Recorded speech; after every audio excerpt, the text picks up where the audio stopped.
নমস্কার। বলতে চাই আঙিনায় আপনাকে স্বাগতম। আশা করি আপনি ভালো আছেন। আপনি ভালো থাকুন, এটা আমি মন থেকে চাই। গতকাল আমার ভাই আমাকে যখন ফোন করলো, ও কথার মাঝখানে কথা বলতে বলতে হঠাৎ একটা প্রশ্ন করলো আমাকে। ও জিজ্ঞেস করলো যে, "দিদি, তুমি কি খেয়াল করেছো 40-এর পর আমাদের সময়টা এটা খুব দ্রুত কেটে যাচ্ছে?" আমি বললাম, "হ্যাঁ ভাই, সত্যিই তাই। আসলেই তো অনুভব করলাম যে গত বছরটা 2025 এটা যে এত দ্রুত কেটে গেল, খেয়ালই করলাম না। কত তাড়াতাড়ি শেষ হয়ে গেল।" শৈশবে আমরা যখন একটা গ্রীষ্মের ছুটির জন্য অপেক্ষা করতাম, একেবারে মাসের পর মাস অপেক্ষা করতাম, সময়টা যেন কিছুতেই কাটতে চাইতো না। একটা পুজো, একটা ঈদ, অপেক্ষার যে প্রহর, মনে হতো এটা যেন কিছুতেই কাটছে না। কিন্তু আজ এই ঘড়ির কাঁটা এটা যেন একেবারে অলিম্পিক দৌড়বিদের মতো করে ছুটছে। বিশেষ করে আমাদের বয়সটা যখন 40-এর গণ্ডি পার হয় তখন হয়তো কোনো এক সকালে আয়নার সামনে দাঁড়িয়ে আমাদের মনে হয় যে এত দ্রুত সময়টা চলে গেল। আজকের এই ভিডিওতে আমি কথা বলবো মূলত এই যে 40-এর পর এই যে মনে হওয়া যে সময়টা দ্রুত চলে যাচ্ছে, এর পেছনে যে মনস্তাত্ত্বিক ও যে জীবনমুখী কারণগুলো রয়েছে সেগুলো নিয়ে চলুন শুরু করা যাক।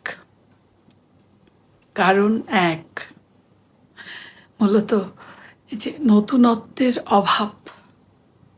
মনোবিজ্ঞানীদের মতে আমাদের জীবনের এই যে আমরা যে সময়কে পরিমাপ করি, এই সময়কে পরিমাপ করি মূলত আমরা স্মৃতির নতুনত্ব দিয়ে। আমাদের জীবনে যে স্মৃতি আছে সেই স্মৃতির নতুনত্ব দিয়ে।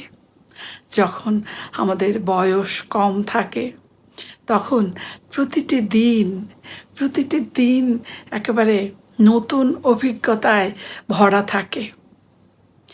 প্রথম স্কুল, প্রথম প্রেম, প্রথম চাকরি, এরকম প্রতিটি মুহূর্তে আমাদের মস্তিষ্কে মূলত গভীর ছাপ ফেলে, প্রতিটি মুহূর্ত।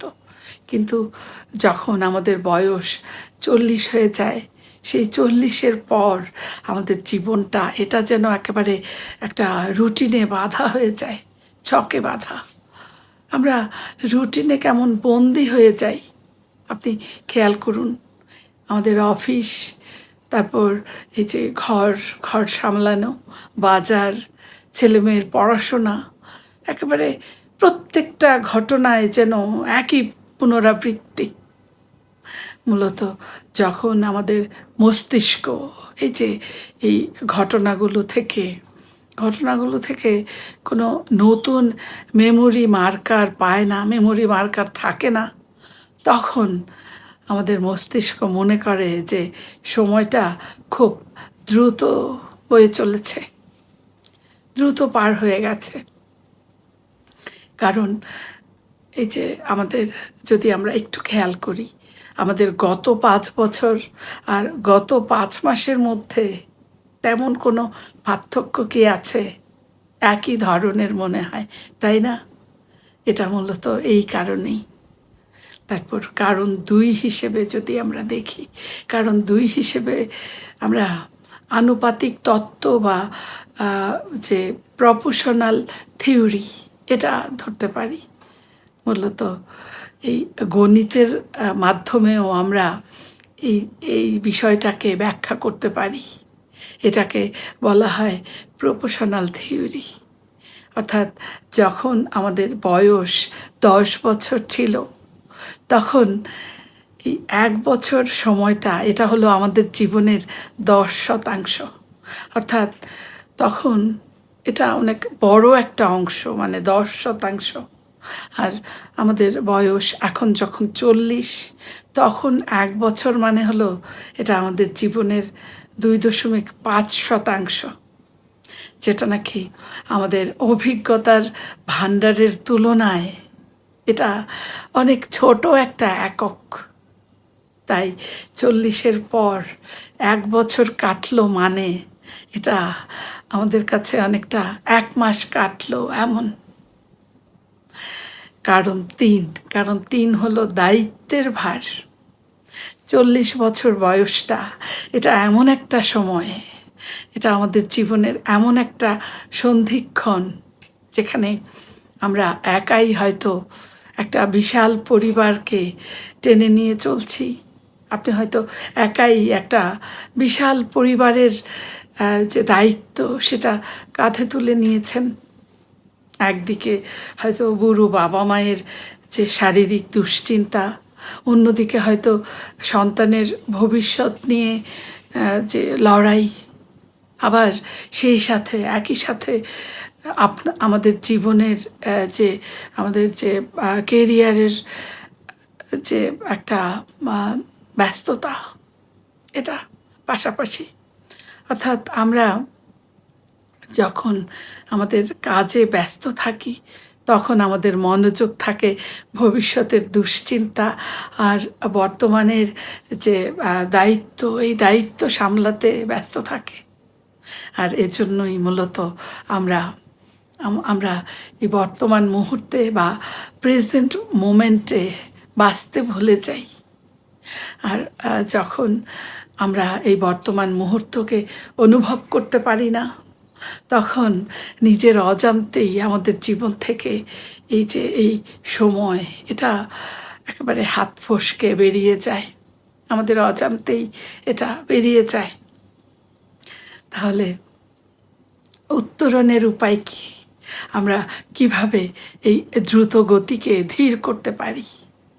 মূলত এই যে সময়, এই সময়কে ধীর করা বা এই সময়কে আটকে রাখার সাধ্য কারোর নেই।